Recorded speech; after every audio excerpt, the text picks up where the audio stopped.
What's the best Jamaican restaurant in the Hartford area? We ask you this question and more.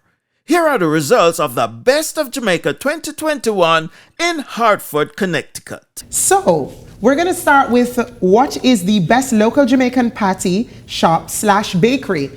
And without a doubt, it was Golden Cross. Congratulations to you. Then the next question. What is the best place to buy Jamaican groceries? Winston West Indian American Market. Congratulations to the owners there.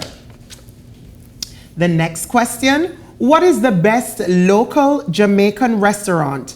Dunn's River Jamaican Restaurant. Congratulations. I know we have one now in Fort Lauderdale that was recently opened. So let's see what happens next year. Now the best Jamaican / Caribbean event you attended this year, Taste of the Caribbean and Jerk Festival. So congratulations to all the winners in Hartford.